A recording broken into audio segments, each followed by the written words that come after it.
Fake news और गीबत, एक share और उसका गुनाह। अस्सलाम वालेकुम रहमतुल्लाहि व बरकातुहू। आपने एक बटन दबाया शेयर और लाखों लोगों तक गुनाह पहुंच गया। आज बात करेंगे फेक न्यूज और गीबत पर, क्योंकि आजकल उंगली का गुनाह सबसे ज्यादा हो गया है। पहले गुनाह होते थे हाथ का, पाँव का, लेकिन आज का जो गुनाह हो गया है वो उंगली और आंख का गुनाह ज्यादा हो गया है। तो पॉइंट नंबर 1 है ये फेक न्यूज का हुक्म।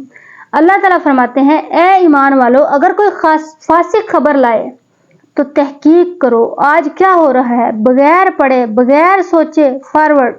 इतनी बड़ी खबर सबको भेजो, बाद में पता चला झूठ थी। नबी सल्लल्लाहु अलैहि वसल्लम ने फरमाया, इंसान के झूठे होने के लिए यही काफी है कि वो हर सुनी सुनाई बात आगे बयान कर दे। एक झूठा शेयर लाखों का गुनाह आपके नाम। पॉइंट नंबर 2, गीबत का हुक्म है। गीबत क्या है? किसी की बुराई इसके पीठ पीछे करना, चाहे सच ही क्यों ना हो। अल्लाह ताला फरमाते हैं, क्या तुम में से कोई शख्स अपने मुर्दा भाई का गोश्त खाना पसंद करेगा? तो आजकल सोशल मीडिया पर यही हो रहा है। स्क्रीनशॉट लेकर देखो इसने क्या कहा है, कमेंट में किरदार कशी। याद रखें ये गीबत है और गीबत जिना से बड़ा गुनाह है। तो पॉइंट नंबर 3, शेयर करने से पहले 3 सवाल। मोबाइल में उंगली रखने से पहले खुद से पूछे, क्या ये सच है? तस्दीक की सोर्सेज चेक करें, अगर नहीं तो रुक जाएं।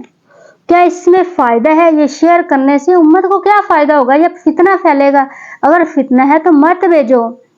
सवाल नंबर 3, क्या अल्लाह इससे राजी होगा या अल्लाह इससे नाराज होगा?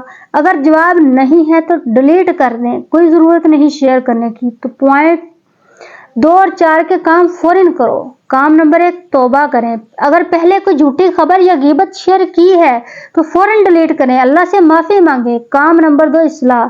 जिस ग्रुप में भेजी थी वहां लिखें, भाइयों ये खबर गलती से मैंने कर ली, ये मेरे से गलती से शेयर हो गई, मैं माजरत चाहता हूँ। यही असल बहादुरी है।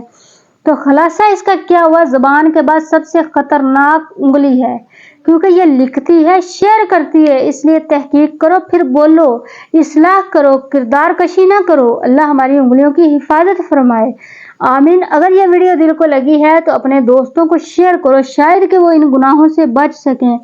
चैनल को लाइक और शेयर और सब्सक्राइब करना ना भूलिएगा। अल्लाह हाफिज।